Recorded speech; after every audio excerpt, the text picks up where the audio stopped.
Good evening and welcome to our October Commissioners meeting. At this time, we will call our Health Director to give us our invocation.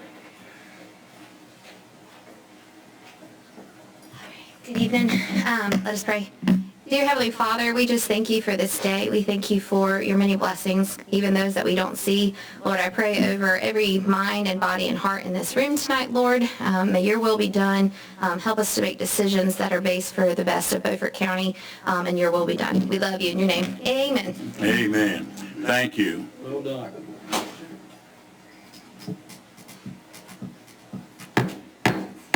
I'll now call our Board of Commissioners meeting to order. Please place your phones on vibrate or turn them off so that you won't disturb the meetings. At this time, we will have our Pledge of Allegiance by Commissioner Ed Booth. All right. Face the flag. Pledge allegiance To the flag of the United States of America and to the republic for which it stands, one nation, under God, indivisible, with liberty and justice for all.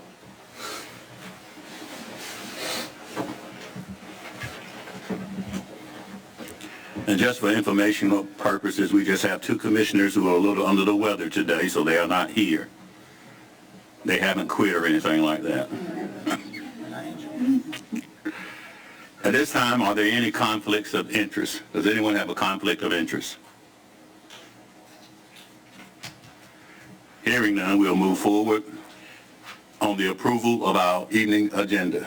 Mr. Chairman, I'd like to add to the agenda a discussion about federal funding because there's been emails and conversations about whether the county will provide funds to make up for federal funds with the present stoppage in Washington, D.C.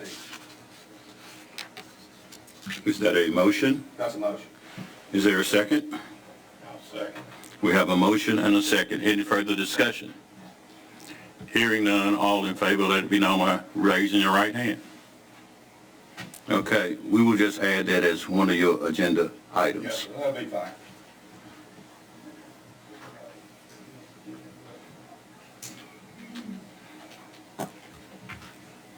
So, all in favor of the agenda with the, what's what I'm doing now? Yeah. Amended agenda. Because I asked for a motion earlier, and we didn't get it because he added. So, we'll redo the motion then. So moved. Have a motion, is there a second? Second. Any further discussion? Hearing none, all in favor, raise your right hand. Thank you. At this time, we'll move forward with our items for presentations. Our service award presentation, Dolores.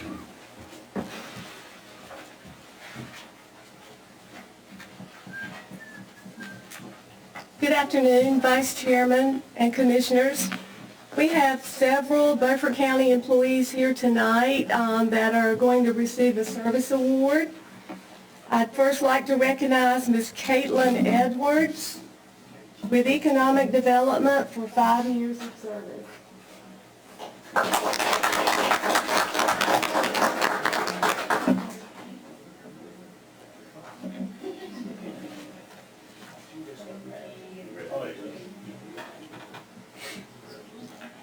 Next we have Lloyd Salter with Tax Administration, 5 years of service.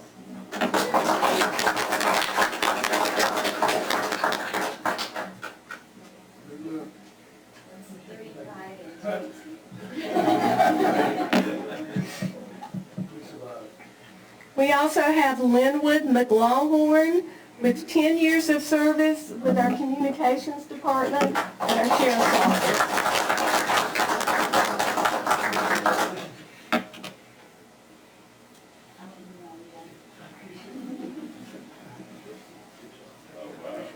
And next we have Bonnie Lynn House with 30 years of service with our Health Department.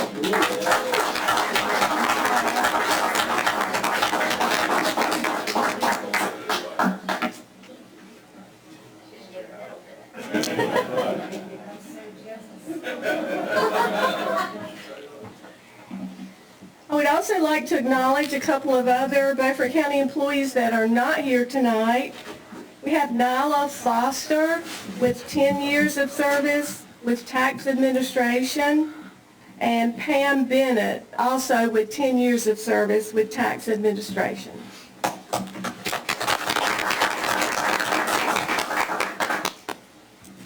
Thank you. Our next item, we have Mr. Neil Embry from the Association, North Carolina Association of County Commissioners, to assist us and give us some information on our search for a new county manager. Welcome. Thank you, sir. Good to be back with you all. It's been a while, so it's good to be back. First, let me bring greetings on behalf of our association, and thanks for this board has been so involved with the association. We do appreciate that. As we always say, 100 voices carries much more weight in Raleigh than each individual county individually, so we appreciate your contributions.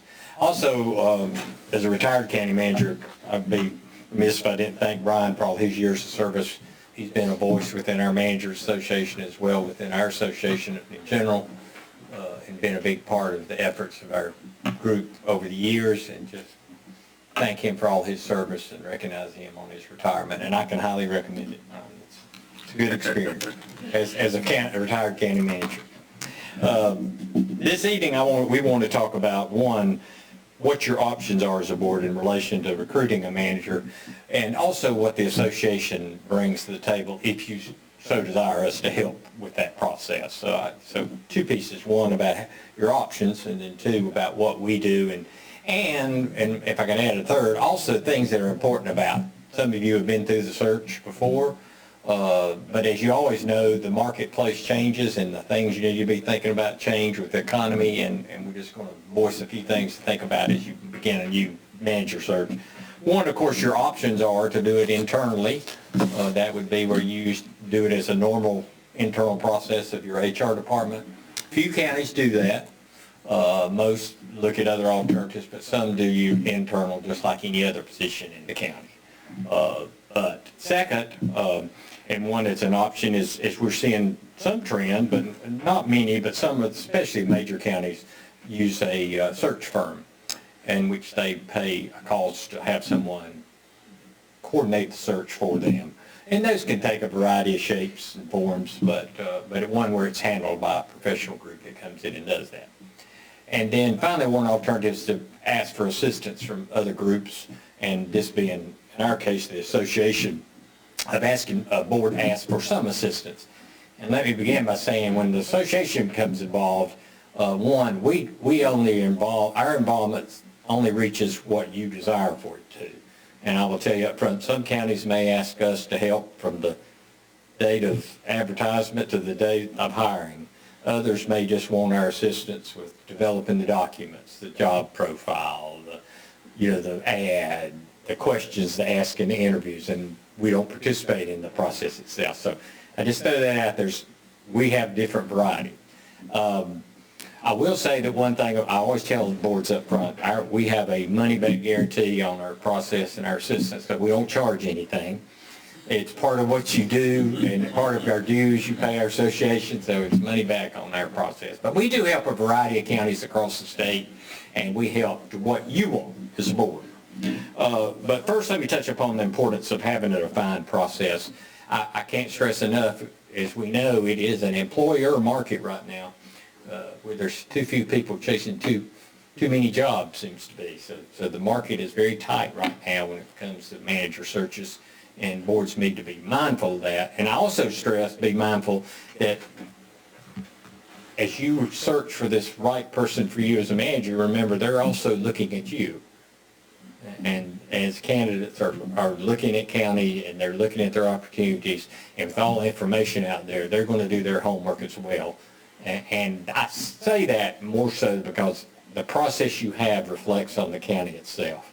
If you have a professional process, you're more apt to attract better candidates than if it seems to be a hit and miss process. And I'll talk a little bit more about that in a moment. So how you develop your process is very important as you start bringing together your candidate pool. As you know, y'all are the leadership of the county in relation to policy and political leadership, and you hire this manager as a professional manager, who I hope you want to recruit someone who subscribes to the tenets of the ICMA and professional management in North Carolina and across the nation, and has a standard of ethics, and one that knows their role and plays out that role as a professional manager. So I stress that something to consider as you recruit.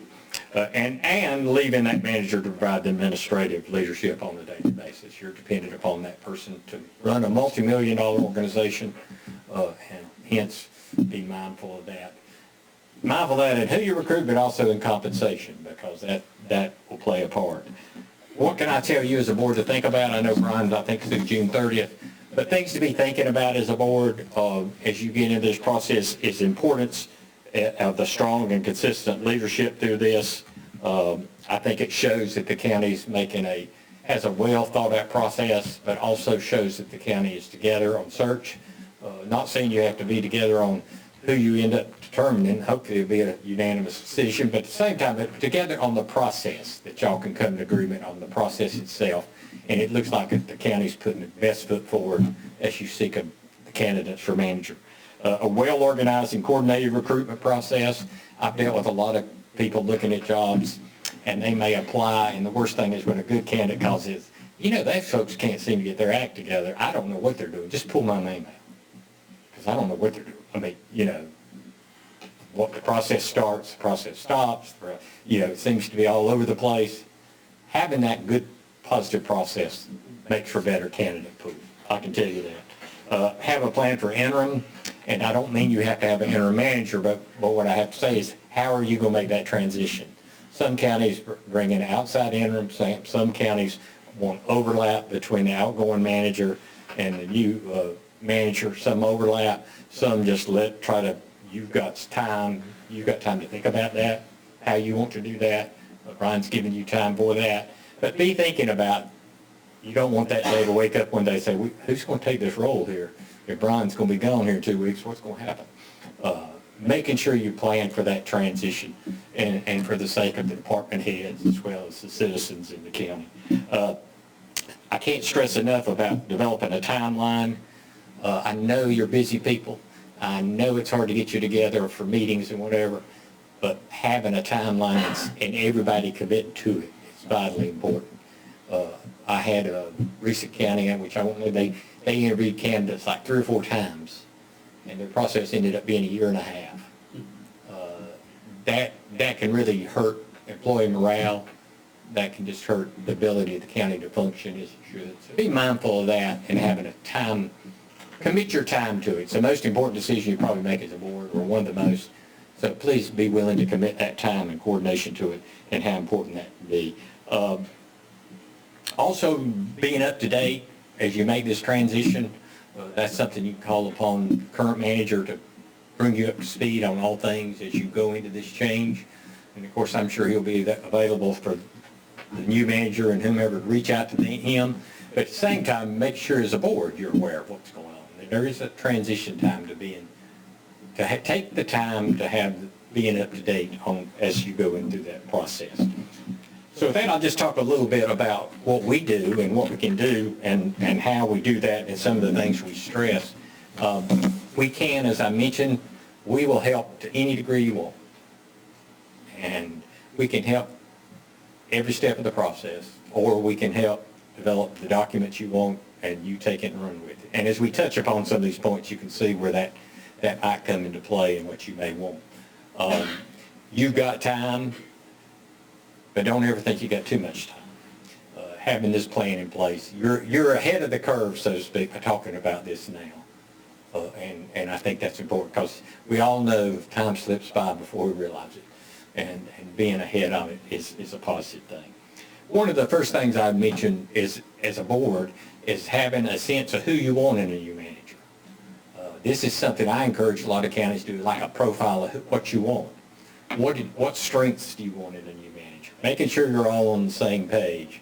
I remember I've done them where we interviewed board members. You have one that wants somebody strong in financial, but over here I've got somebody who wants a manager strong in economic development. and somebody over here wants somebody strong in community relations. Well, they can't be all things to all people, but getting a sense of where my fellow board members are. What do we want in our manager? What are we looking for?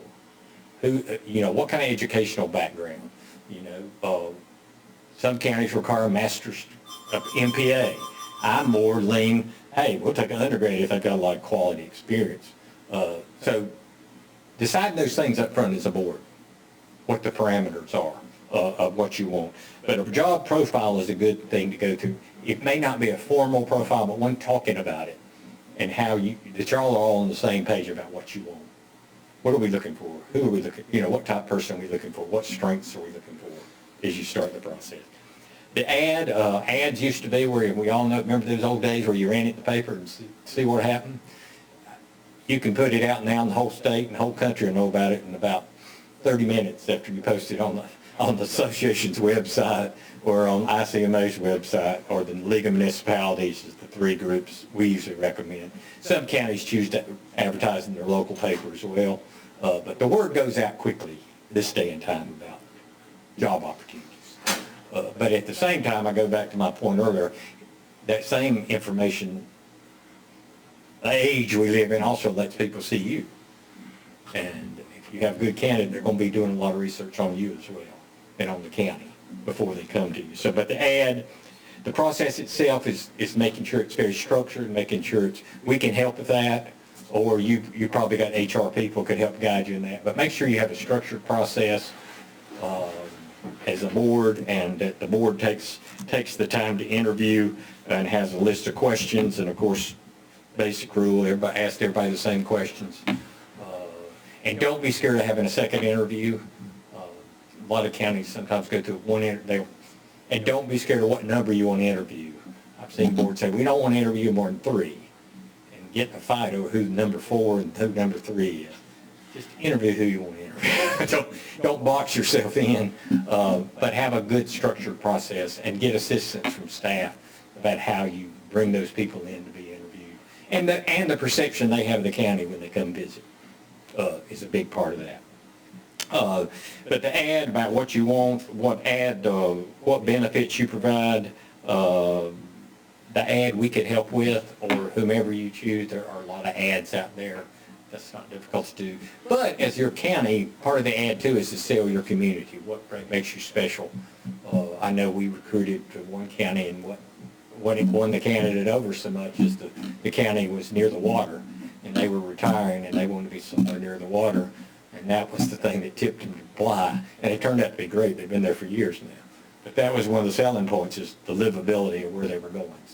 So those are the things to sell yourself upon. And then you talk about, and this is down the road, talk about who will receive your applications and resumes. Why that important? Confidentiality is tremendously important. In North Carolina, it's allowed to be confidential. There are a lot of candidates, if they're getting their paycheck somewhere, if they think you're going to go announce in the paper that they applied here, they're not going to apply here.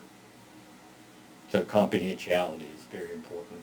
And I understand that, having been on both sides of that, how important it is. So I'd stress that as a board, come to some understanding we're going to respect this process and be professional about it and confidentiality about it. Again, your attorney can help with things like that. County attorney is always a good resource to turn to in that. Again, talking about this quickly, I don't want to take too much time, but things to be thinking about is that the process that you stay in touch with your candidates, you treat them professionally, respond to them. I've had counties that they had a candidate they thought they wanted, something, a glitch happened, they went to their second candidate, and the second person said, I don't want to go there, I never heard anything from them. Nobody even told me they got my resume. Versus a county where it says, write the letter to the applicants, make sure they get a letter saying, we received your resume, appreciate your attention, we will keep you posted on where the process is at. That's the little things that can make a difference if you stay in touch with candidates and make sure they're aware of that. And as a board, you need to come together at some point and decide how you want to screen the candidates. I would encourage you all to look at every applicant individually. And when I help counties recruit, a lot of times I'll suggest you come in individually, privately, and look at the interview, pick your top 5 or 10, and then come back together as a board and compare notes and see where you're at. A lot of times you'll find you pick the same people, the rise to the top qualified people. But looking at all the applicants, I've seen counties defer to a committee of commissioners to review the applicants and bring back to the board. My view is you have a more open process where every board member looks at every application and get the opportunity to look at it. So that's something in the process. Again, I say don't develop the questions, have an information packet for the candidates. Again, how you treat them in that process can say a lot to be mindful of. Again, I've just closed by adding things to be important about being organized from the beginning. You have a leg up right now because you are early in this process. It gives you time to organize that. Be mindful of that. As a board, you may not have to agree on every issue, but come to agreement on how this process is going to work. You're not agreeing to who the candidate's going to be, but agree to have a process that's professional and one. Yes, sir. Yeah, option 2, what's the high and a low of cost where you're hiring a professional to look for talent? I'm hearing anywhere from 30 to 50,000. No, I don't want to quote, but that's the range. Some major counties may pay more than that. Some may go with a national firm and do a national, sort of how big a net you throw. It's how far. So that could be, there are factors like that, but the general rule. Okay, I have, I've been through this process at least 4 times. Mm-hmm. And I think that the fee that these guys are offering is very reasonable. I've seen them run these things before, and this gentleman, and they've always done a good job. They do a very professional job, and they do give us oversight, like calling you and making sure that you did send those letters acknowledging that you got this. So I don't have a bit of problem with using the association. The thing that I would like for us to decide tonight is time frame. The present manager is retiring at the most opportune time for the county because he's finishing a budget.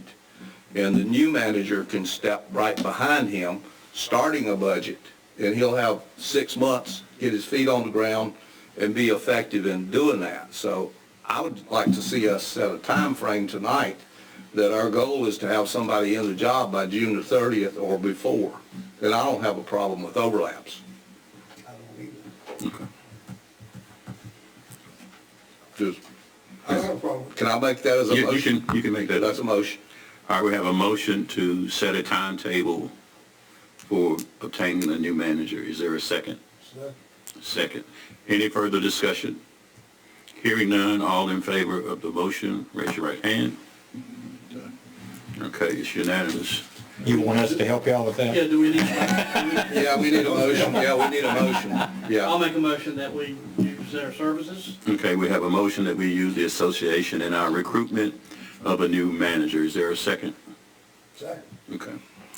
Any further discussion? Hearing none, all in favor, raise your right hand. And Unanimous. if we could, we'll work with Brian and your attorney and your HR department and make sure we're all on the same page. And Denise, who's my coworker, will be working with us in that process. Well, yeah, and I want to say one more thing, and I'm sure it'll be this way, but this gentleman in the association doing this, he mentioned the ethical part of this, and we all need to be careful that we don't have a group within the board or individuals within the board who are privately contacting candidates and trying to negotiate deals with them. That's a good point. That's definitely That's a can kill a candidate. And I've seen that happen, unfortunately. People reaching out and talking to people. And if it does happen, I'm going to be making it very public. So I don't think we'll have a problem with that. I mean, especially if we include all 7 commissioners in the entire process, we should be in good shape. And the other thing I would just close by mentioning is when you get to that point of screening and finally on a candidate, it's the natural process now we're seeing in the market is it's a negotiation there will be a stage when you, if you pick a candidate, there'll be a negotiation about contract and what you expect of them and what they expect of you, and be open-minded to that, and we can help you with that, what the market is right now. It's changed a lot in the last few years. Can I just throw this on the table from the standpoint of getting this done for what people think? Does it make sense for us to be through a preliminary selection process and be negotiating with someone beginning in January, February of this year? Does that make sense? You could, I think so. I will tell you, and this is outside the Neal for the association, this is my overlap of too much is not a good thing for your Right. organization. Right. Because the department heads wonder who I work for. My boss, or the person that's going to be my boss. Who am I reporting to? Well, we'd be setting the date that it would start. I don't mind 30 days of overlap, but I think more than that gets to be a problem. Yeah, that's my point, is you can have too much there, so be mindful of that. But and you don't know, the norm for a candidate is to want to give 60 days. Some will do 30, but the norm, I would say the norm now is about 60 days notice to their current employer. So really, So if you offered, in 1st of May, they're not coming. if we were negotiating in like January, February, then that would give them plenty of time to give notice. It would, and then we would tell them when we would like for them to start the 1st of June. That would be to the board. Does that make sense to the board? It does, but we can determine that date. But you're wise in just having this conversation now, and we look forward to working with you, and as always, we enjoy working with y'all and appreciate it. Thank you so much. Thank you for having me. Thank you. Good to see y'all. All right, now, next item, public comments. And we only have one person for public comments. It's Joe K. Smith.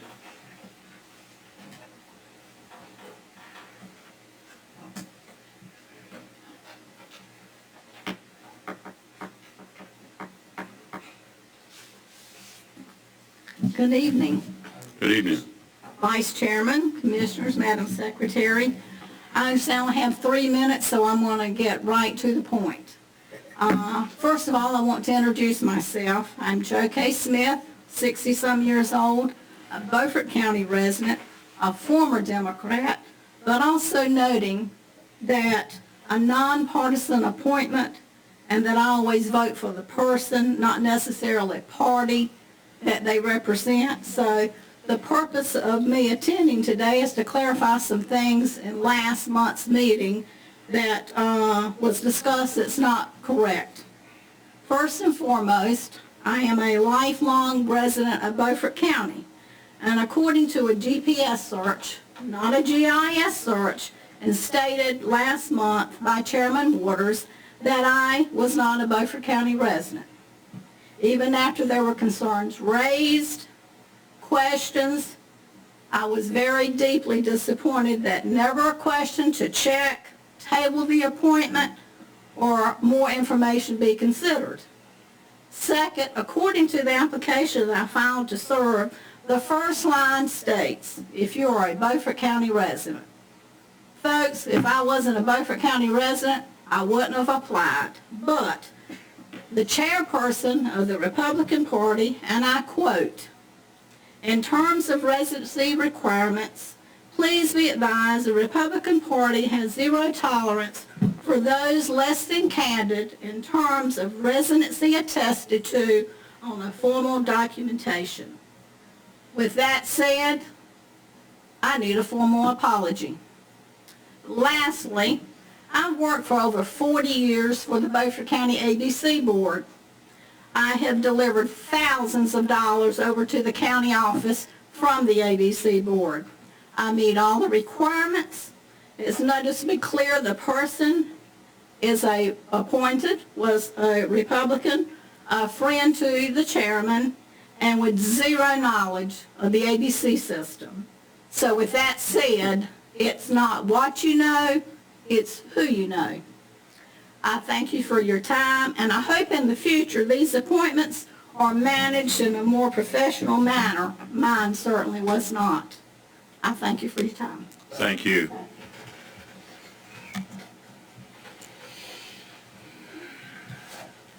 Our next, there are no elected officials legislatively, so we will move beyond that. Items for consent. Motion to approve. Have a motion, is there a second? Second. Any discussion? Hearing none, all in favor of the consent, raise your right hand. Any opposed? 4-1. Item for decision, soil and water conservation. Nathaniel Woolard. Good evening, gentlemen.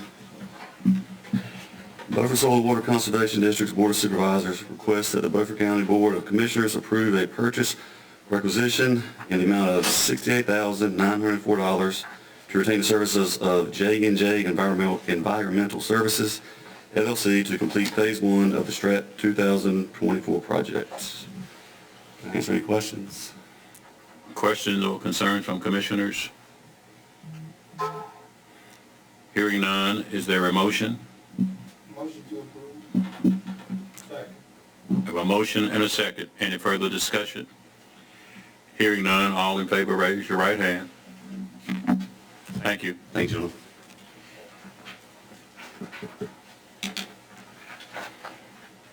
Items for discussion, Health Department. Janelle? Did I skip any? You're right on. Thank you, Mr. Vice Chairman. So this is your item on page 199, some discussion about the use of opioid settlement funds. As you'll recall, at your last regular meeting on September the 8th, you delayed action on the opioid community pilot projects so the staff could seek some additional information from the North Carolina Department of Justice opioid response team on whether funding for the district, whether we could fund the District 2 Recovery Court using those funds.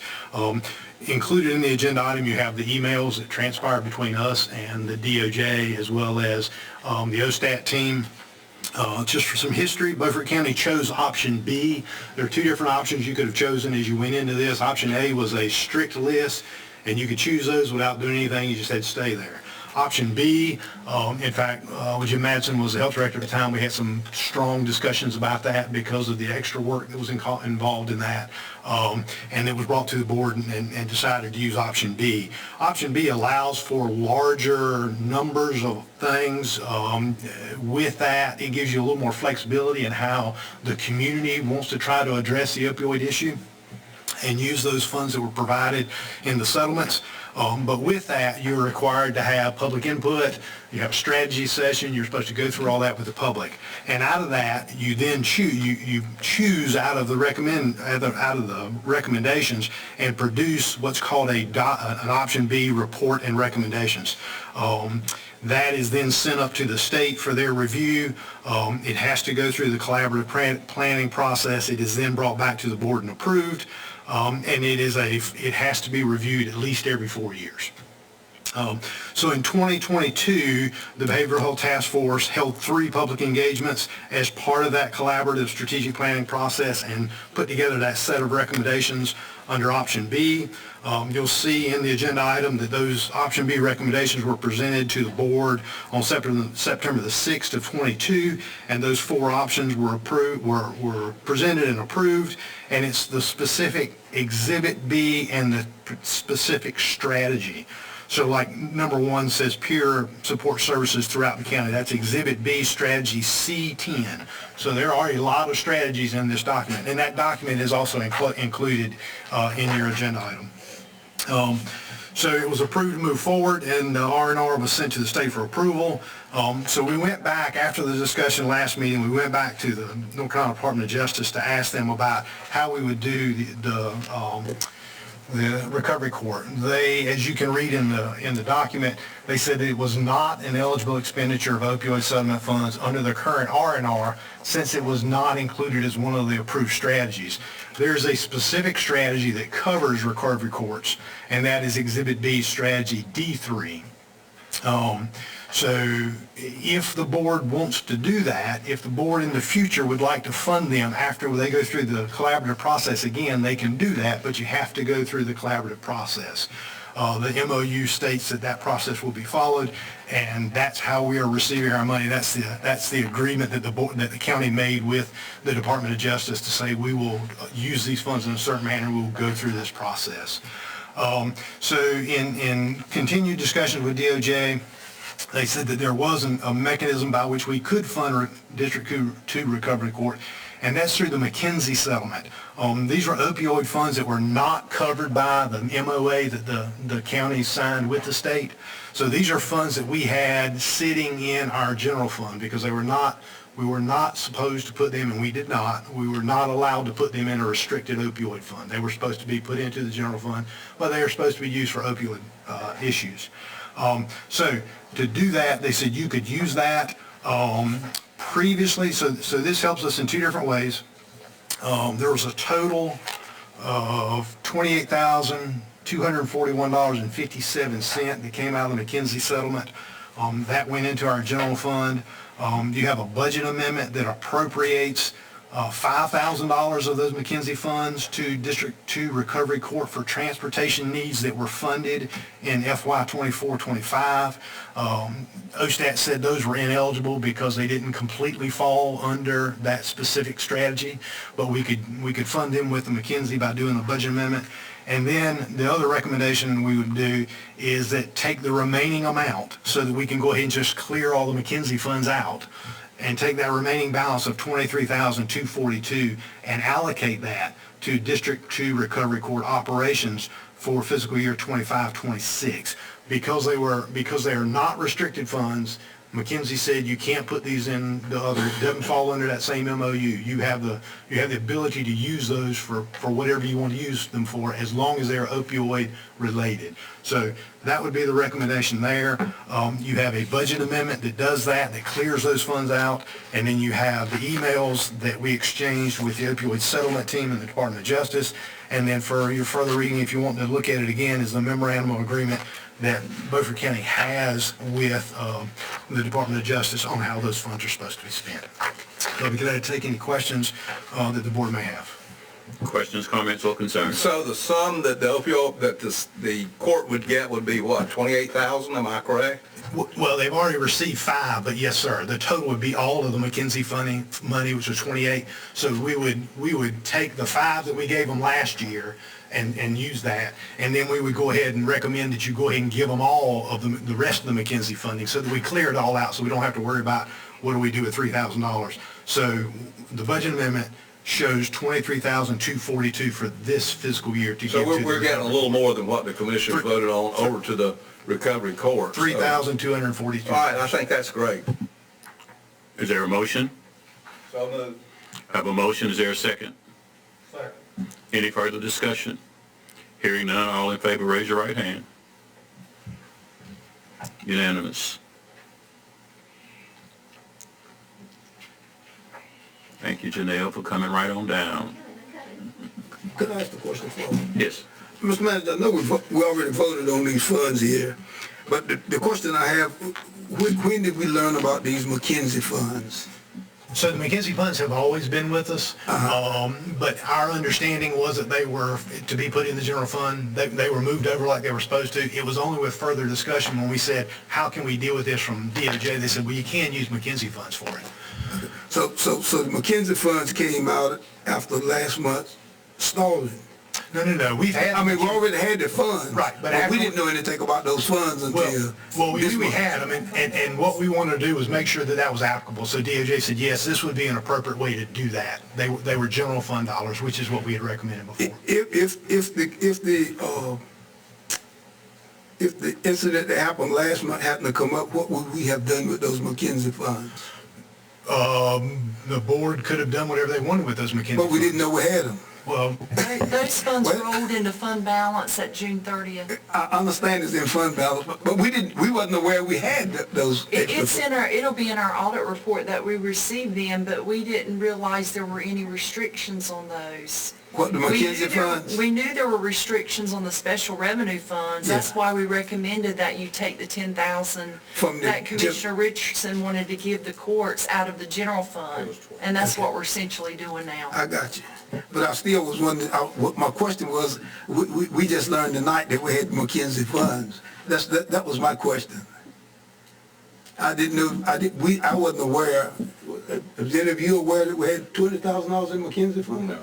I wasn't aware of it, but I'm fine with what you're doing with it. I just wonder how long we, Well, I mean, unless you spend the funds, I don't bring you all the revenues that the county receives. It's only if it gets appropriated for spending, that's when we have to get permission from the board to spend it. And that's what we're doing tonight. I understand it, but we can't allocate the money if we don't know we got it. We can't allocate it. If you hadn't told us tonight, we would have never known we had McKinsey funds.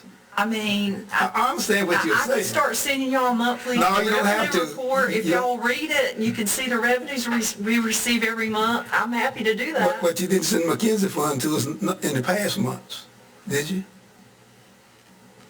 As I stated, I mean, did you send us the McKinsey funds last month? Or there month was before? no reason for me to. We receive money every day, Commissioner Booth. We receive different kind of revenue every day. We make a big deposit every day with different kinds of revenues. I understand it, I but don't tell you about any of those unless we want to spend them. Then you have to appropriate it for well, spending.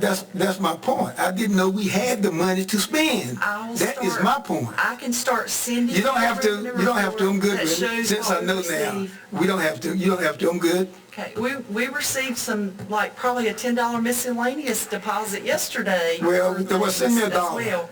I told you we didn't have to do it, but what I'm saying, you said the money was allocated. What I'm saying, I was not aware. And you don't have to send them. I'm not being sarcastic or anything.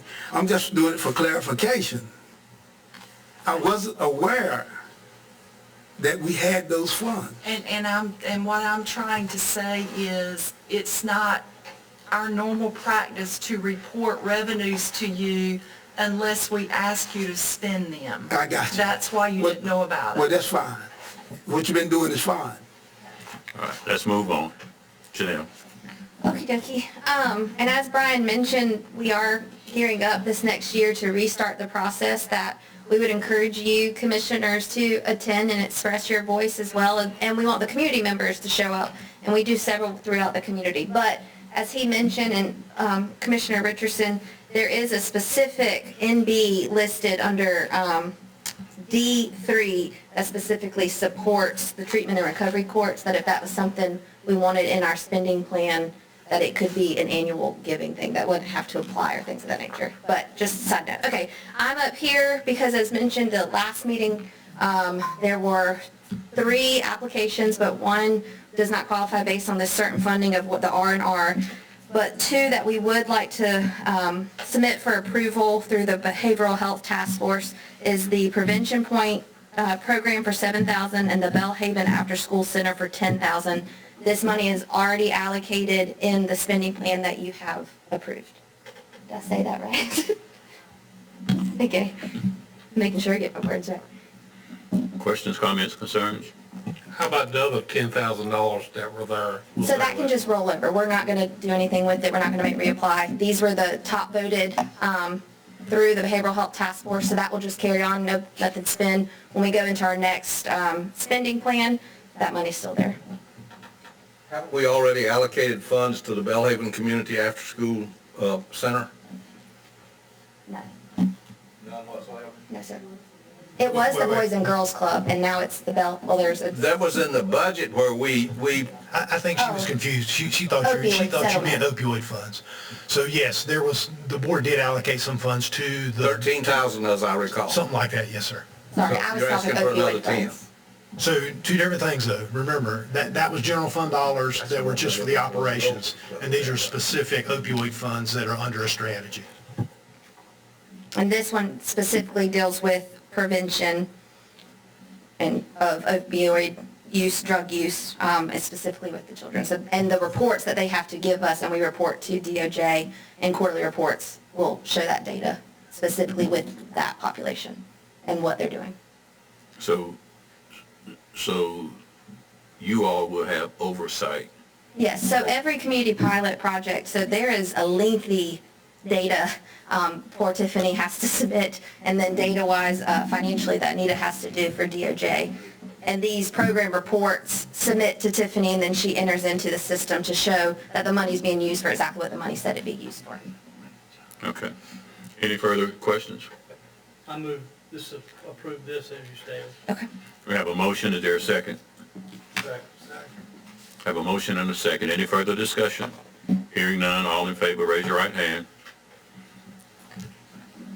Thank you. Thank you. Okay, Public Works, mega site design.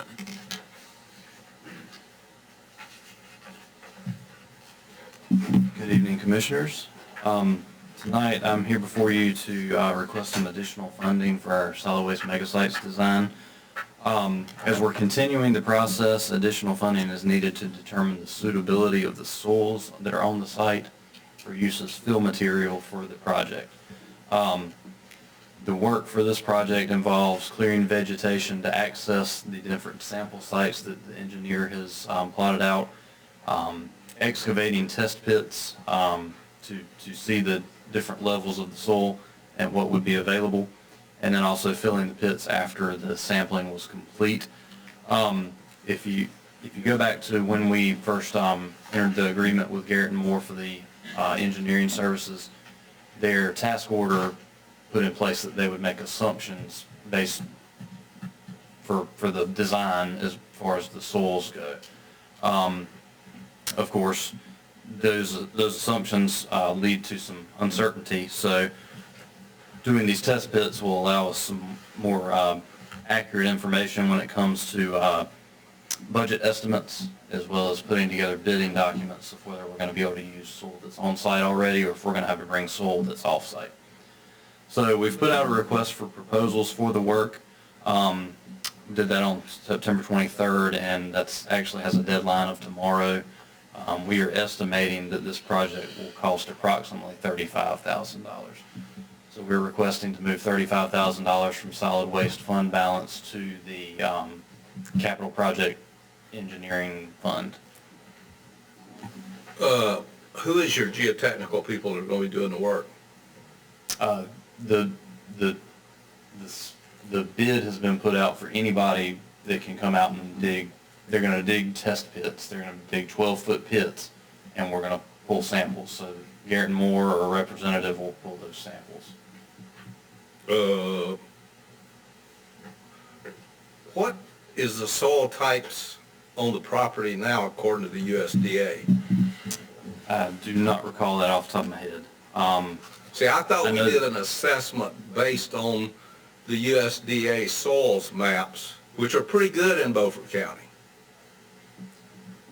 We have those initial assessments. I think we've found some not discrepancy, but maybe some uncertainty as we're doing our as we've done our septic tests, or maybe things aren't as good as we thought they were. Do we have a septic permits? We have run septic permits. We're continuing to work on that as well. So we don't actually have the permits? We have the permit for one site, and we're working with an engineer, with a sub-consultant on the other site. The health department's refusing to give you permits on that site? We have one site, but we did not get approval for the second site for what they could permit. So the health department couldn't permit the second site? They said they couldn't, but we are proceeding with some other options. I understand you've hired a consultant who works with a soil scientist, who works with an engineer to get you a permit that's signed off on by the engineer. Right. I understand exactly how that works. But I'm a little bit perplexed that we got as far as we did into this project without septic tank permits. Because people come to my office and they want to do this and they want to do that, and the first hoop they jump through is, can you get septic tank permits? We're not doing anything ourselves until we know whether you can get a septic tank permit or not. We did the initial evaluations during the acquisition phase of the project, and we're told that we could get the one on the north side, and there would be options on the south side. So you knew going in that you couldn't get a septic tank permit on the south side. Well, why did we buy the property if the soils are that poor? Options were very limited.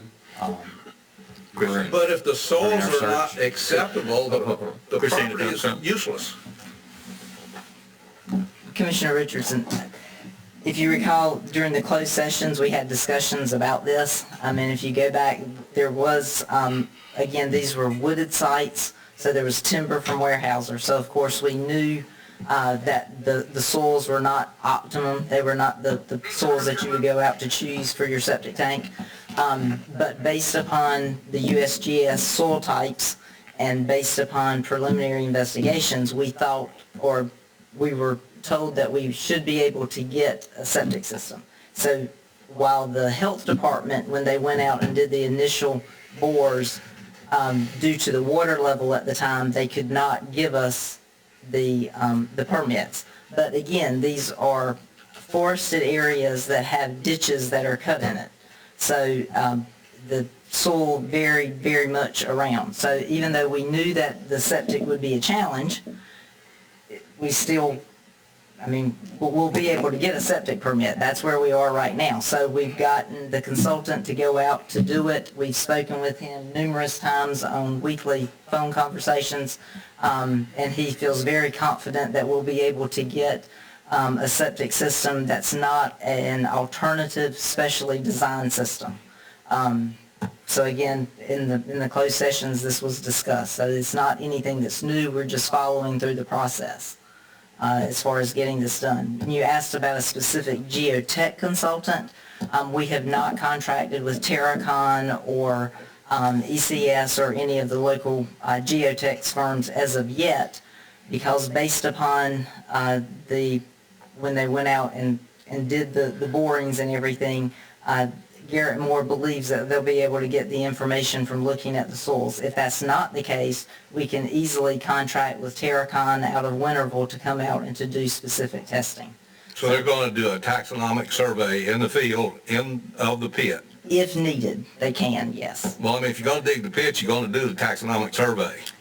I mean, otherwise you don't dig the hole. Well, I mean, right now we're looking to just dig one hole just to see exactly what's there, because again, the surveys are the surveys, but who knows when that survey was done, if it was done in 1940 or 1950. You mean the soil survey? Yes, sir. The soil surveys in Beaufort County were done by Ed Karnosky, and it's one of the best, because I've worked with soil surveys in a lot of counties, and Beaufort County is one of the best counties in the state insofar as the accuracy of the description within the soil survey. Yes, sir. I've heard that from other people as well. I'm not debating that, but again, based upon the design and the layout, and again, you've seen different layouts of the sites, which way we rotate the site and that type of thing. Again, the boundary of the soils can vary from 10 foot to 20 feet. So you have the opportunity to control the cost based upon the first hole and making a decision maybe after that as to how much additional work you need done, and you're asking for a maximum budget of $35,000 to be transferred just in case the world comes to an end while you're doing this. If the world comes to an end, I'm going to need more than $35,000. But no, sir, this is based upon the estimates that we're given. This allows us to move forward. And again, this was something that was known, and actually what we're working towards now with these test pits is to have, it's not the standard septic tank system, but we're trying to find a middle ground instead of doing something that's a more alternative system that could have higher costs. The test pits are for the structural soils that you're going to use for fill material, and the person that's doing the septic system, he doesn't need any holes dug. That's a question. He has already been out and done borings, so he has the information that he needs. Right. This specifically, we're looking because of stormwater regulations that we have to have. We're looking to dig in the location of what would be our detention pond to see if that can be used for structural fill. Because we have to do excavation on the site for stormwater, whether we use it for structural fill or not. So our hope is that we will be able to use it for structural fill. And again, based upon the soil types, we may not be able to excavate it immediately and use it as structural. But fill. these areas are 60 and 70 acres. Between, there's one a little less and one a little more. Okay, but if you're doing 24% or less impervious, you don't have to have a pond. Yes, sir. I understand that, but if we're doing excavation, then we may have some type of pond anyway, so we might as well use that for our credits in lieu of doing swales and bioretention. Me and you need to talk about stormwater permits.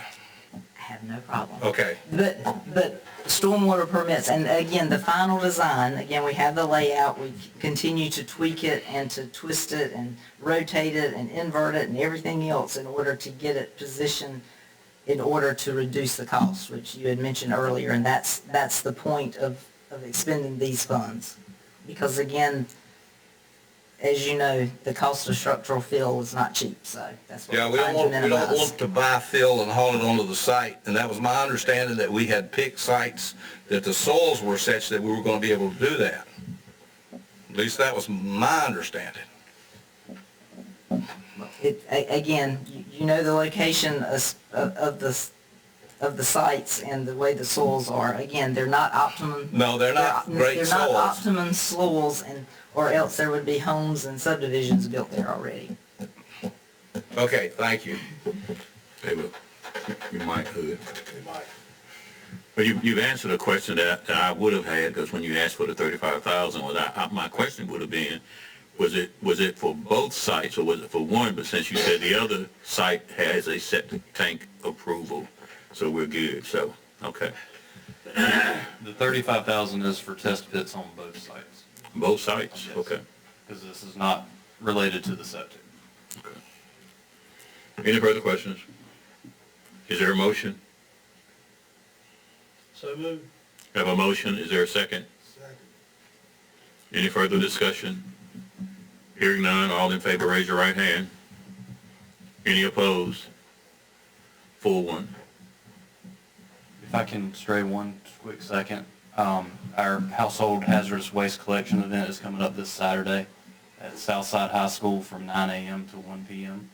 So as you see social media postings and stuff, please share those and spread the word. The event will be held rain or shine. So All right. For Beaufort County residents. for Beaufort County residents, yes, and we do check driver's license or utility bills. Thank you. Okay, thank you. All right, items for decision. Public hearing.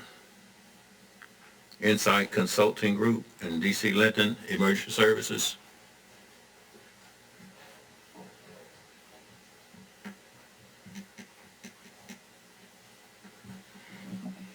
Good evening, Commissioners. This is a public hearing to receive comments from the public regarding, Oh, I'm sorry. You have to open the hearing. Right. Madam Clerk. Usually you guys do a motion to open the. Okay. Motion to go into public hearing. Second. Discussion. All in favor, raise your right hand.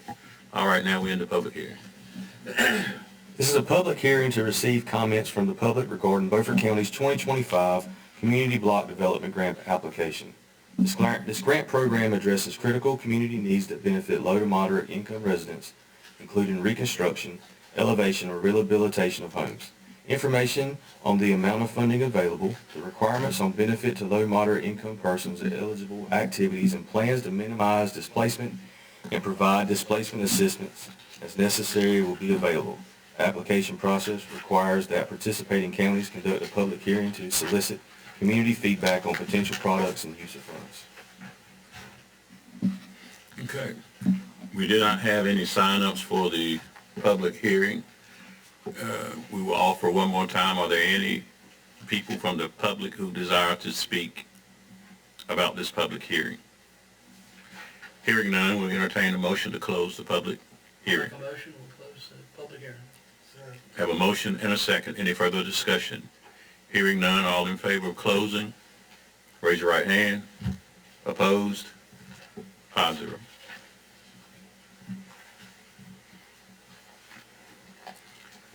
Is this a one-time public hearing for this particular? Okay. All right, thank you. You may continue. This grant program addresses critical community needs that benefit low to moderate income residents, including reconstruction, elevation, or rehabilitation of homes. Information on the amount of the funding available, the requirements will benefit low to moderate income persons, eligible activities, and plans to minimize displacement and provide displacement assistance as necessary will be available. The application process requires that participating counties conduct a public hearing to solicit community feedback on potential projects and the use of funds. A motion is requested to move forward with the application for the 2025 CDBG grant. Is there a motion? Have a motion, is there a second? Any further discussion? Hearing none, all in favor, raise your right hand. 5-0, thank you. Next item, Brian. Thank you, Mr. Chairman. This is also in regards to your previous meeting where you had some discussions about Caroline Medical Transport. They were looking for a franchise agreement. There were some questions raised by the board about whether a physical location of the place or places from which the applicant intends to operate was required. The county attorney provided you her opinion that it was not in the current ordinance, and you would either need to change the ordinance if you wanted to enforce that, and then you need to go through that process. There was some question as to whether that had been a standing policy of the board. We went back and reviewed all the minutes. You have copies of those minutes. Essentially, there was discussion about it. When the ordinance was being put together, there was some discussion about doing that from an existing provider who said, if I got to be here and I got to have a place here, everybody should. There was no action taken on that. There were second readings. There were no changes to that. And the remainder of the minutes show that we actually had some folks, so there was a question that said, there was a question in the minutes where it was said, well, we typically don't give franchise to folks who aren't here. And at the time, the emergency services director, or the EMS director, I think at the time, said, no, actually we have 2 folks that are operating here now that don't. So just want to let the board know what the minutes reflected. And if you, as a board, so desire to change that ordinance, then we would need a motion from you to direct staff to begin the process of amending that. But otherwise, the application that's in play is valid. So. Mr. Chairman, I don't disagree with what the manager is saying under the present interpretation, but I've looked at these minutes and I remember what happened at that meeting a long time ago. And the wording was not changed in the part that's being questioned now, simply because there are 2 other places in the ordinance that we thought covered this situation. And that's on page 27 or page 266 in your book. Item C2 says, any entity operated from a location or headquarters outside of Beaufort County transporting to facilities located within Beaufort County or picking up patients within Beaufort County for transportation to locations outside of Beaufort County shall be required for any entity operating from any location or headquarters outside of Beaufort County to facilities located, blah, blah. The intent of that, when you go through all the BS, was to help cover this thing that, excuse my French, is to help cover this thing. And go on to page 267, item 3. Each base of operation must have at least 1 telephone line. Telephone numbers must be registered with each law enforcement agency and Beaufort 911 Communications Center in Washington. We thought at the time that this covered the situation, that was our understanding, but apparently it didn't. That being the case, while I'm not objecting to awarding the franchise under the present interpretation of the ordinance, I make a motion that we proceed to change the ordinance so that all future people who are picking up people in Beaufort County are required to have a place of business in Beaufort County. And that can be a 10 by 10 office. Okay.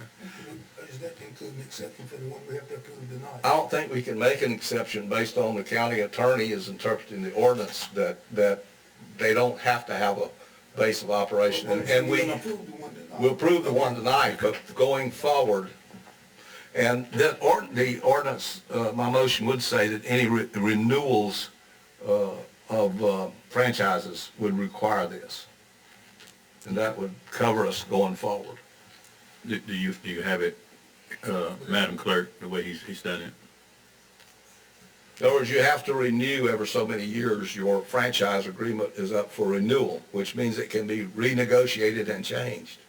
And that when it comes up for renewal, that would be the requirement. Right. So just to add a little context to the board, that's certainly the board's prerogative to do exactly what you please. If you want to make sure someone's here, that's absolutely your prerogative. But be careful that you may, just be mindful of the fact that they may limit some folks from wanting to be here. And we do have some challenges, I think, with getting enough ambulance transport companies here. But it's completely the board's prerogative. I'll hear from you. And again, absolutely your prerogative on which way you want to go with this ordinance. If I may just offer a recommendation from our standpoint, looking at this situation, we've heard and continue to hear of the need for more convalescent services within our county. And I'm sure that when these conversations began, however many years ago, there was a reason for why you were requiring that office requirement and hoping that it would mitigate another issue. It is concerning from our standpoint to put limitations on services that we desperately need in our county.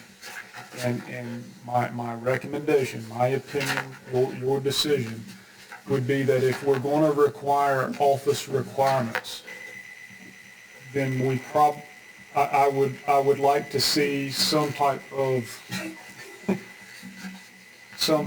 guidance on what is an office. Otherwise, we could have someone just using a street address for a house that may not be serving as a base of operations. So those are just things to consider. The other thing that I would have just as a recommendation is if we leave this ordinance unchanged and we don't require the office requirement in the county and we continue to have issues with the franchised agencies, then you as a board can revoke that franchise at any moment. So if we have issues with a service like you encountered years ago that said, yes, we want to operate in Beaufort County, and then that never comes to reality, you as a board can remove that without the office requirement. That, just throwing that out for thoughts and a perspective from our standpoint. Well, let me ask you this question. Especially with the new company, is this a 24-hour service? Because I remember the guy from down Belhaven came, when EMS carried his wife to the hospital, and then when it was time for her to be discharged, there was no one readily available to get her back home. Now, if we can get that type of problem addressed, then I'm all for it. So the Caroline service, which is the one that brought this conversation on last month, that is a 24/7 service. And a number of the convalescent services are that serve this area. So MedX is one, Coastal is one, all of those are 24/7. Commissioner Richard. Well, I understand what you're saying, but equally, if service becomes a problem, obtaining service becomes a problem, we can take that out of our ordinance that you're required to have a place here, and then we can do business with all comers if we want to. But I do think people that are willing to have an office here, willing to have an operations site here, well, let's call it a business front if you want to define it, then I think they deserve some protection of their business rather than having somebody that's hungry coming from 70 miles away to start hauling people around. Okay. Commissioner Dunn. So I read through all the emails and stuff, so I actually have a question about the Oversight Committee. Sure. So within the Oversight Committee, people that are hold a standing position, one of them is the president of the EMS Association. The EMS Association has an appointment. Has an appointment. On the oversight. It's Right. not necessarily the president. The association appoints someone to serve. Well, it actually says typically it's the president of the EMS Association. I understand it says typically, but your representative is not the president. Right. There is no such thing as the EMS Association That's as of correct. July. That's correct. So who fulfills that position now? It remains to be Drew Puskas. Okay. Yes. So, and that's a good point. The association, as we knew it before, has merged. So prior to July, there was an EMS association, a fire association. They did business separately. They consolidated, but the discipline, the appointments of each of those fire and EMS disciplines are still appointed by that committee, should still be appointed by that committee. And if that's not something that we firmed up in either the association's bylaws or perhaps our ordinance, then we do need to change that. I'm for lowering the cost of any business that wants to move in here. This would be a cost that's be nice, but it's not necessary. So I'd like to see us continue on without having a home office here. In this age of technology, they're easy to get up with, and if they're not doing their job, we're going to look into it anyway. Okay, is there a motion? I made a motion Is to it- change the ordinance to require them to have at least a business front. Do we have a second as well? Go ahead. The reason I said last week when it came up about last month when it came up about the place of residence, I was under the understanding that that was part of our policy. Tonight I learned that it wasn't. And I know the reason that we done it years ago. There was one guy here that had a big footprint in that service. And we done it because he had a big footprint in the service and he was just greedy, I reckon. But I hate to go with a policy now that's gonna slow down the need, which you stated that you have a need for emergency services all the time. So I would hate to put a policy in to hamper that, because not only you're hampering your citizens here, but I would like if his motion don't pass, there's any problems, that we be the first to understand that Yes, sir. know about it. Yes, sir. Well, this is the problem. You're not really gonna know till there's a disaster. Till it reaches disastrous proportions, you're not gonna know. If you require people to have a place of business in the office in the county, people are gonna know where to complain, how to complain, who to complain to, and all of that. And it protects the people that are here that are providing the service. Again, if you don't do this, then people can come to Charlotte and put in a temporary office somewhere, and they can spread out and start hauling people. So you don't have control over that. You don't have control over quality. You don't know who to talk to. It can go cross-country, and there's nothing to tell us that there's not suddenly going to be fierce competition in the transport business. So bad things can happen, and you need to have some control over it. We need to have some control over it for the people of the county. Is there a second? Okay, the motion fails for lack of a second. Okay, item number 4, Caroline Medical Transport, non-emergency transport franchise. Yes, sir. Thank you, Mr. Chairman, Commissioners. So this is revisiting the application that we brought forth last month for Caroline. As we previously mentioned, this is going to be a BLS transport service, staffed 24 hours, 7 days a week. It looks like they have 4 trucks that they keep staffed for those services. And the unique thing about Caroline is they offer a bariatric transport. So they have the larger stretcher and the larger truck, which again is a need for our area. I know some of the follow-up items from our last presentation was one having a clearer franchise application that was legible. They've provided that, and they've also provided us with their insurance bonding as well. So the application as it is right now is 100% complete. It's pending your approval, and I'll be happy to take any questions you have. Got a motion, a second. Discussion? Hearing none, all in favor, raise your right hand. The next item is the FMA 2020 construction contract approval. Yes, sir. Thank you again, Mr. Chairman, Commissioners. So we're back before you now on some progress on our FMA 2020 mitigation efforts. As you recall, this initiative began for us at the county level last October with accepting the funds. We entered into contracts with Mideast to facilitate these projects. Mideast began the process of trying to identify a contractor to complete this work in the first part of the year. Unfortunately, our initial bid process, all the submissions came back over budget, so we had to spend some time with the state and Mideast on regrouping and going at that again. We went through a rebid process that began with us in July of this year. We did bid openings with the chairman on August 11th. And in those bid openings, we did find that Gilbert Everett building here in Beaufort County was the lowest recipient, the highest scoring recipient, and was below budget on his submissions. So in moving since August 11th, we've been working with Mideast to develop the construction contracts to engage this service with Gilbert. And in doing so, Gilbert will be responsible for furnishing all supervision, labor, materials, machinery, tools, equipment, and services to perform all of the work on elevating those 8 homes. His contract and the supporting documents to go along with that contract have been attached. We're asking for your approval to award that contract to Gilbert for the construction process. We'd be happy to take any questions you have. Comments or a motion?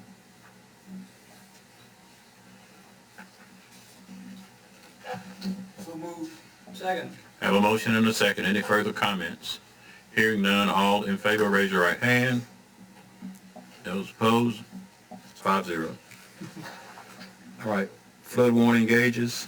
Yes, sir. If it's okay with the board, I'm going to take that presentation for DC while he's addressing this call that we had a few moments ago. So this is an initiative, again, some awareness initiatives that we've had with our community on just some educational pieces that would kind of highlight how vulnerable some of our areas are to flooding and in storm surge. And we began this attempt of having some flood gauges. So if you've been to Dare County at the beach accesses, you see these tall colored poles with different markings on them. Those different colors are indicated with surge values. So green would be 3 feet and yellow would be 5 feet. We're looking to put those in some of our flood or surge vulnerable areas throughout the county with an informational board. We're also looking to install some automated flood gauges, which we had talked about, both initiatives with you as a board on a previous grant last year. Unfortunately, our first attempt at that grant was denied, and this funding opportunity came up. So we took those same projects and applied it to a new infrastructure grant that's being made available for Hurricane Helene response. In doing so, that grant would require a 25% local match. So what we would be looking for is 16 flood gauges that would be placed strategically along our waterways, as well as 18 of those marking poles with the different levels. The total project is $134,775. If it's awarded, our match would be $33,693. And one point of note on those flood gauges, those are very advanced in technology. You can get alerts to your phone. If for you, for example, if you wanted to say, hey, send me a text message if the water gets to this height, you could subscribe to do that. The benefit of these flood gauges is once we install it, the ownership and maintenance can be transferred to the state. So we don't have the encumbered maintenance of keeping those online on repairs.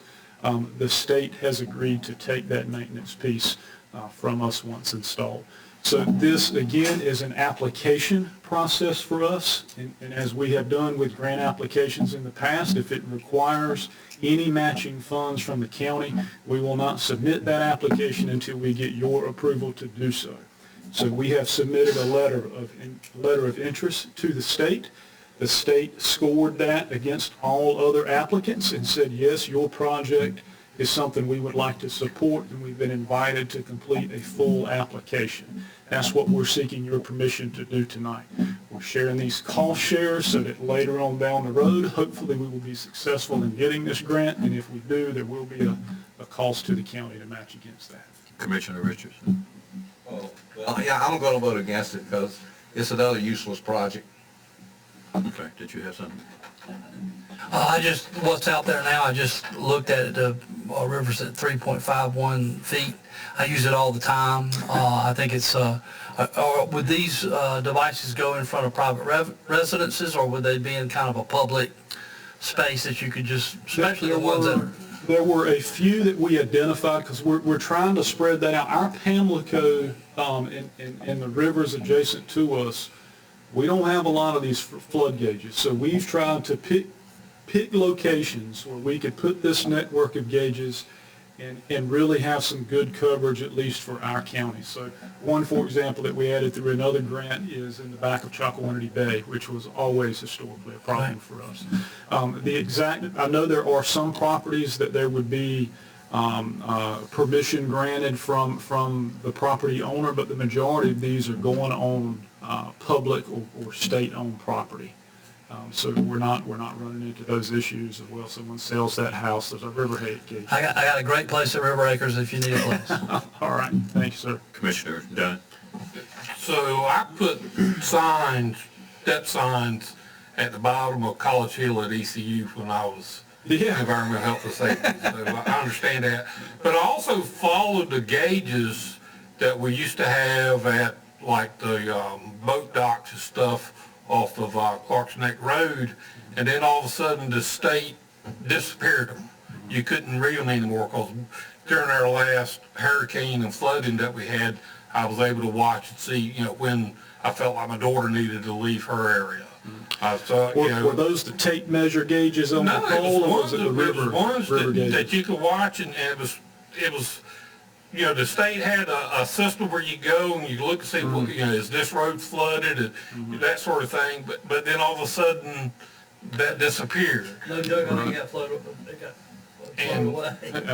So, I don't know what happened to them or whatever, but, they were at the boat ramps, on Clark's Neck Road. There was one on 264 right there at Tranners Creek at that boat ramp there where the city has a pumping station. Right. Was one, and, I thought they were useful. Like I say, I put the one at the bottom of College Hill at ECU and actually won an award from the feds off of that. So.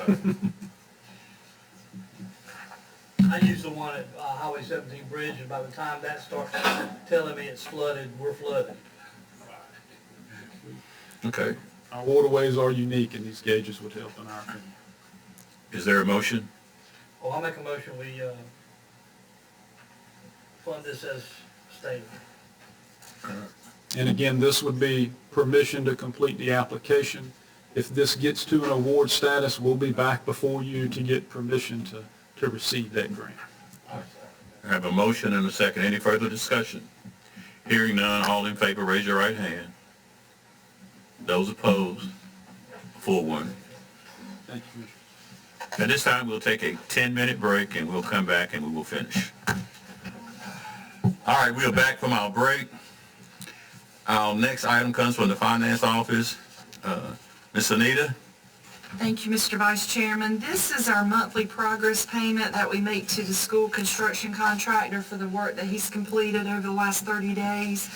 On page 357, you'll find a recap of that. The total invoice amount is $2,809,271.68. The state grant will be paying the $2,269,048 part of that, and the county share that remains is the $540,223. All in all, after this payment, we will have paid the contractor $15.35 million, and the school is now 31.3% complete. Questions or comments? Motion to approve. Second. Further discussion? All in favor, raise your right hand. Thank you. Our next item is items for decision from the manager's office, and 2 have been scratched, and so it's delayed state budget impacts. Yes, sir, just one, actually. The DOT road abandonment, New Trend pulled that on us. So we sent this information out on ferry impacts to you last week after DOT Ferry Division actually called and said we want to have a conference call with all the managers, all the county managers of the counties affected. So you have that information, you all have the information, because I sent it to you right after that, but also wanted to put it in the agenda so that it was available for the public. But because they do not have a state budget, they're going to have to curtail some of the ferry operations. You see the schedule that they're proposing, the cuts to the schedule, and they have a list of their talking points about why they're having to do that. So just wanted that to be out there in case there are any questions. Questions, comments, or concerns? That's right. Your next item. Yes, sir, thank you. This is the RCCP Phase 3 Grant Acceptance Award, and I apologize to you for this not getting in the main agenda, but I didn't get it until October the 2nd. The state sent it to me on October the 2nd. The application was actually approved by the board on July 21, and they said they finally sent the grant contract. The award is $304,500, and there is no local match required for this. So we would recommend you have the grant contract, the resolution that's required, and the project ordinance to be able for the funds to flow through us. The contract has been reviewed by the county attorney. We'd recommend your approval. What are we gonna use this money for? This is to do an engineering design for stormwater needs for resilient, for emergency structures, county structures, to make sure that we're being able to deal with any stormwater issues that we may have regarding those structures. Is this true stormwater like flood water, or is this the state's program on stormwater treatment? It's all stormwater. So What is stormwater treatment? I would think so, both. I mean, because that's who's sending the money down for us to look at it. Doesn't mean we have to do anything, but this will look at it and say, you may have an issue here, here's how you can fix it. They may even give us money to fix it, because that's what's happened in the past with other things. I'm trying to think of what we got that is a flood hazard. We don't have anything that's a flood hazard. My reading, it looks like it's stormwater treatment. Don't open that can of worms unless you have to. Is there a motion from the board? Second. Have a motion and a second. Any further discussion? Hearing none, all in favor, raise your right hand. Opposed? 4-1. Okay, Commissioner Richardson. Okay, Joyman Floyd fraud charges. This thing is still out there. The district attorney's hoping for a settlement. Supposed to be, I didn't check, but it was scheduled for court around October the 9th or something. What I want to ask the county attorney, have you had an opportunity to read the Chocowinity 2022 audit report? Yes, I have. Okay, you're aware that several of the faults that are in there, and they're all serious in their letter of opinion. But there is a connection in there between Chocowinity EMS and the town of Chocowinity. That was the fourth one, I think. Can you clarify your question? Well, what they're saying is there are unresolved issues insofar as the accounting or the billing or something having to do with that. I would dare say that there are still a lot of unresolved issues, but the Town of Chocowinity Board is actively responding to the audit findings, and that will be made public. Well, they just agreed with all the audit findings. They didn't say what they were going to do to fix them. That's incorrect. That's what the audit says. I'm quoting the audit. The audit has a corrective active plan attached to it. Does it? I did not see that when I pulled that up on the local government commission site. And there will also be a formal response signed by the members of the board as well. Okay, that's required by the LGC, I believe. That's correct. Okay, well, for those of you that don't know, all of these are serious issues. They're not normal issues, and basically the town of Chocowinity has been free-floating for a long time. And that was brought out by the audit. Beth Wood, the former state auditor, in her comments to the local government commission last month, did not sound well at all. But what I'm concerned about, what I'm concerned about here is the connection between the town of Chocowinity and the EMS over there, and that connects the county because we collect taxes to fund the EMS over there. And that has been my contention all along, while the people on this board keep telling me I don't know what I'm talking about. But the auditors have finally brought it to light. Now, have audits prior to 2022 been filed with the LGC? Yes, all audits up until fiscal year 2022 have been filed and accepted by the LGC. Okay, I didn't see where they were posted, and that's why I was asking. All right, thank you on that issue. But I want to make that point.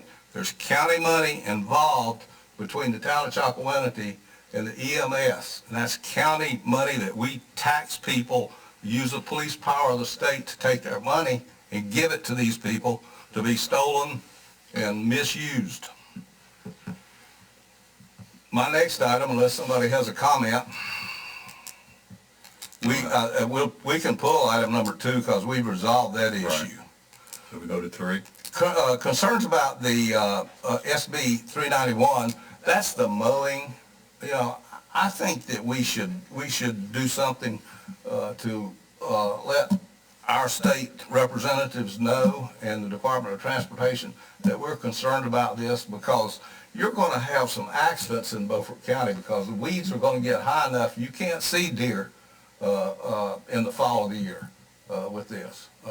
So I move that we give notice to our state senator and our state house member, along with the Department of Transportation, that we have a concern about this from the standpoint of safety. Okay, I'll second your motion. Any further discussion? All in favor of the motion, raise your right hand. The next item. The issue of drugs is quite an issue. The marijuana lobby has done a big job and spent a lot of money trying to make people think that marijuana is not harmful. And they've even got the President of the United States now is signing on with that. And there's one of those active chemicals in there that is unregulated by anybody, that's being sold in convenience stores, that has some hallucinogenic effects, and the stuff's being legally dispersed. I think that we need to talk to our representatives in the House and the Senate about increasing the penalty for habit-forming drugs. The medical community that I follow, none of them say that marijuana is good for you. They all say that if you use it long enough, it, like most other stuff, will burn out your brain. It's just a little bit slower. The only places that have been successful with controlling drugs are countries that have almost lost their way because of drugs. China, Saudi Arabia, Indonesia. There are 10 countries in the world that have the death penalty for habit-forming drugs. And when I say the death penalty, it's not from using, it's from selling or possession. And they have zero tolerance. We need, in order to get our country back, we need to go to zero tolerance for drugs. And we need to build more jails. And if zero tolerance, I would give you 20 years automatically for your minimum sentence. That would be the least you would get away with for selling drugs. So it's damaged families. I don't know of a single family in Beaufort County that has not been harmed by habit-forming drugs in one way or another. So I move that we notify our state representative and state senator that we are in favor of substantial increases in the penalty for the use of habit-forming drugs, namely that we target the dealers and the sellers. Is there a second? Hold on a second. Is there a second?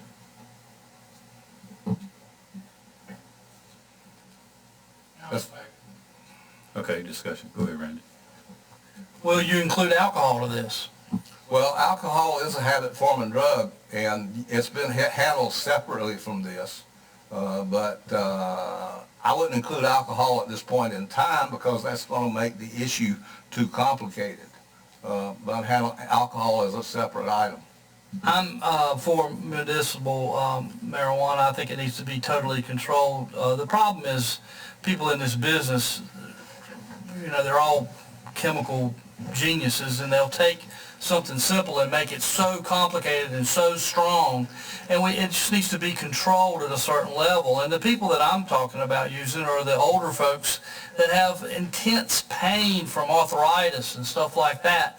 And I don't think this is a gateway drug for them. Somebody that's 90-some years old, I don't think they're going to be on heroin next week because they take something for the pain this week. I'd much rather them take something like this than any kind of opioid. And so I'm for medical marijuana, but I understand what you're talking about, but I'm not for, you know, putting people away forever for selling drugs. We've kind of gotten away from that. Well, the medical fraternity tells you that there is no need for marijuana. There are alternatives for pain, and there are plenty of them. This is a convenience so that people can make money by selling this stuff to innocent people. It is a gateway drug because there's not a single drug person out there with the habit of drugs that didn't start off with marijuana. I mean, and you know, tobacco's a habit-forming drug, and we're controlling that and gradually pushing it out of existence. And it should be pushed out of existence for what it does for the health of people. It's another one of those drugs that the longer you use it, it will eventually get you if you use it long enough. There are very few people who smoke all their life and never have it, or use tobacco and never have it bother them. But my motion is somewhat tame in that it says that we need to increase the penalties for the sale of habit-forming drugs, narcotics, and I think that's pretty easy to support, and we need to let our House member and senator know where we are with this. I'm trying to reason this one out in my mind because of the different schedules, and when you say increase fines and punishment, I think it should still line up with the different schedules, Schedule 1, Schedule 2, 3, 4, 5, 6, like that, instead of just a... Well, that's where we have a difference. I think, I say any habit-forming drug. I don't care what it is. It becomes a stepping stone to the next habit-forming drug, and all these people may start off at a lower level, and what they're searching for is the utopia, and they step up to the next habit-forming level. And I know personally of several people here in Washington that I personally know that died from the use of drugs, not because they had fentanyl or they had a bad batch, but it was because they kept increasing the dose because they were looking for utopia, and they increased the dose until they killed themselves with it. And these were supposedly smart, well-educated people. So we need to take a stand on this. China, the opium wars of China, where Great Britain was sitting back in London collecting dividends off of the opium trade in China. The Chinese government has fixed that now. That's the only way they got out of it, was to go to zero tolerance. But I want to start with the step of increasing the penalties for this, with more punishment for people that are doing this, that are destroying our youth and destroying the minds of people. Those for those who sell. Yeah. All of them, not some of them. Okay, we have a motion and a second. All those in favor, raise your right hand. Those opposed? That motion fails. Your next item. The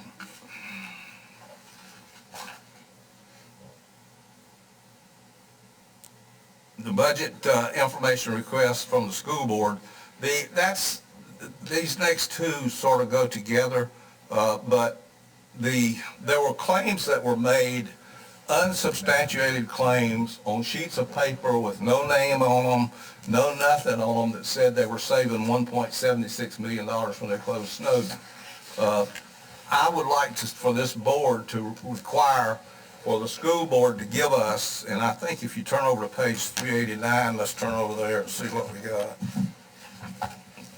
One of these had a lot of words with it. I don't know whether they got in here or not. Yeah. Request the school board to provide a detailed accounting of the 2025 school year savings realized from the closing of the S.W. Snowden School, information to be presented by purpose and function with major items spelled out. A preliminary report to date be presented as part of the 2026-27 Beaufort County Schools budget, which means it would come in the fall, when we, like in February or so, or whenever we start doing the budget, and a final report to be presented at the end of the 25-26 school year. We need this because, quite frankly, I don't believe the representations that were made about money savings on the S.W. Snowden School, because I looked at that information and it was unsubstantiated. And they were taking credit for money that the state pays for teachers that follow students. That $1.44 million that they had in there as a savings is not saved. It follows the student to other schools. So was a lot of that other money. And I suspect when an accurate accounting is done, we're going to find that it's actually costing us money to close the Snowden School. So that is a motion. Have a motion. Is there a second? Discussion? Hearing none, all in favor of the motion, raise your right hand. Opposed? All right. The next item has to do with what the school system intends to do with, what is the school system doing for care and maintenance of that building down there? And the reason that I'm mentioning this is that school building is in good condition, and if it's allowed to sit there very long, it will deteriorate and become a lot less valuable. Plus, I will say this, if we can elect the right commissioners and the right school board members in the 2026 election, that school will be reopened.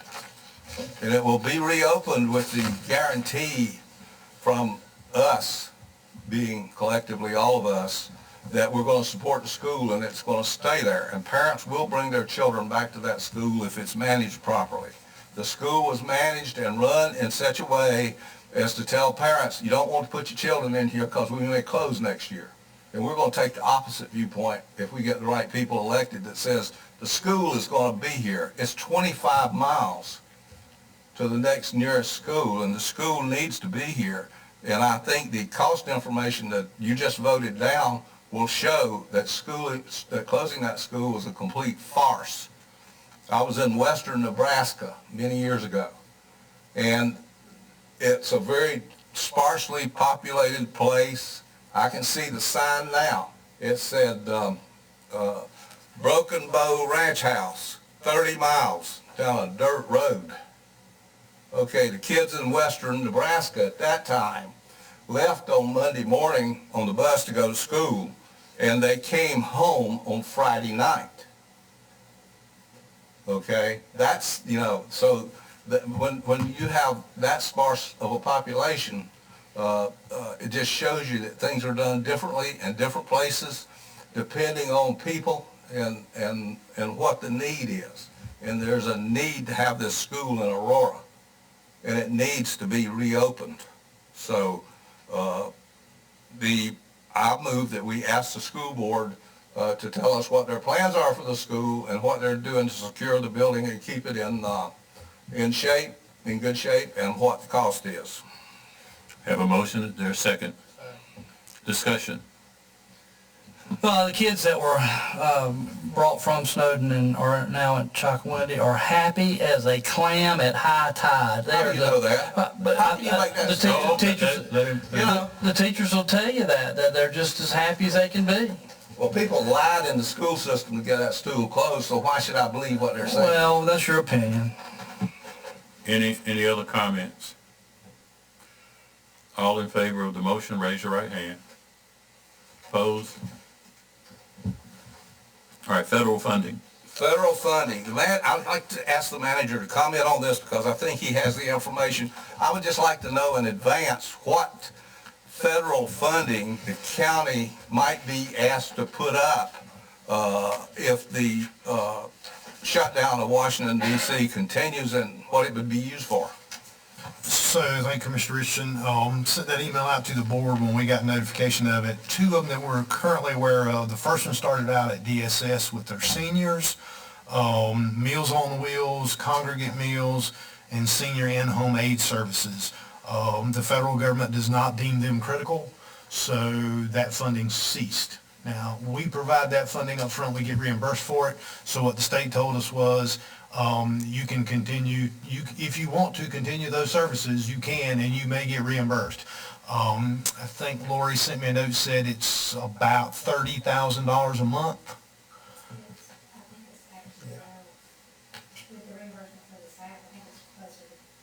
Okay, so we're somewhere in the $50,000 a month range for congregate meals, Meals on Wheels, and in-home aid services for seniors.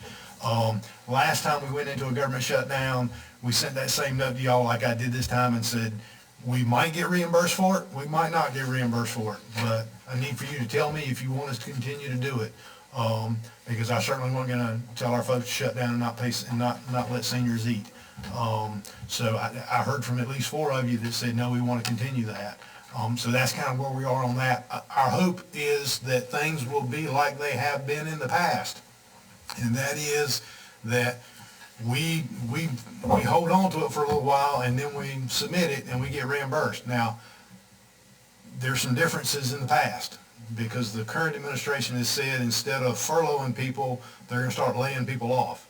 I'm hoping that that doesn't extend to provision of services in programs like we've had in the past. That they're going to say, yes, we'll reimburse you. That they're not going to say, we're just not going to give you anything. Tough, y'all ate it. But I can't make that claim because I don't know. The other piece is over at the health department with WIC, Women, Infants, and Children program. The state told us that at that time they had 2 weeks of funding that they could continue. So we're about a week and a half left on that.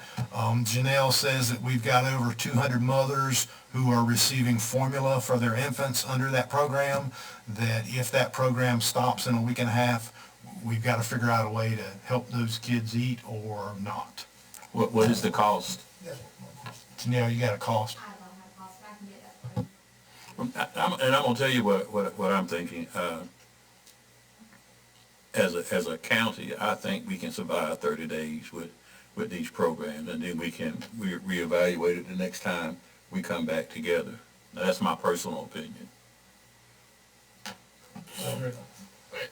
I'm not going to deny anybody any food because I like to eat myself, but my question is, what is a congregate meal? So that is where they bring the food to a location and people come to the location. Like, what's the name of the what's that? Oh, they do it at 7th Street Rec. So the seniors will come there. There's also the place where the senior housing. Y'all moved it. I'm sorry. Okay. So instead of it being Meals on Wheels where they actually take it to the residents, to your home, this is where the seniors come, and those that are eligible, they serve it. So they only have to deliver it one time there. Does that make sense? Yeah, sure. And we only have it at one location in the county. We don't have anything in Aurora or nothing in Belhaven. Commissioner Booth? I agree with the manager and agree with the chairman. We need to keep these programs alive, and I know we can do it for 30 days. And the thing about it is, the people that's being affected the most is the people that is the most vulnerable, your seniors and your children. So I don't have a problem with the numbers that you sent out. I know there was estimate numbers. I don't have a problem with those numbers. And if it come again that we have to give you our backing to keep this program open, I would definitely support it. Well, I'm going to make the motion not to do it, realizing that it's going to fail, with the understanding that we're going to, regardless, we're going to reevaluate this at our next commissioners meeting. Okay. I move that we not provide the funds. Okay. We have a motion. Is there a second? There's no second, for it dies for lack of a second. Is there a motion? I make a motion that we provide the funds if necessary for the next 30 days. Is there a second? Second. Any further discussion? Hearing none, all in favor, raise your right hand. Those opposed, 4-1. Would 30 days be enough? It'll give us the opportunity to give you those numbers, and, you know, what you hear them say is that the first time the military misses a paycheck, that's when the real pressure is going to hit. So we'll see. Hopefully cooler heads come together and federal government does the job, or the elected federal officials do the job they're elected to do. And I'll give you a little commentary. I think it's kind of sad that the people who are in charge of creating a budget and making a budget work for our country, when they shut the place down, they still get paid and nobody else does. I think that's a shame. Amen. Commissioners' comments. I got 2 minutes. I want to thank DOT for finally coming on down River Road and cutting the grass, cleaning out the curbs. They are doing a wonderful bang-up job, and I hope they get it all, and both sides of the street. So if you go down River Road, it's going to look great in a couple of days. Anyone else? Have a motion to adjourn. Is there a second? All in favor? We are adjourned.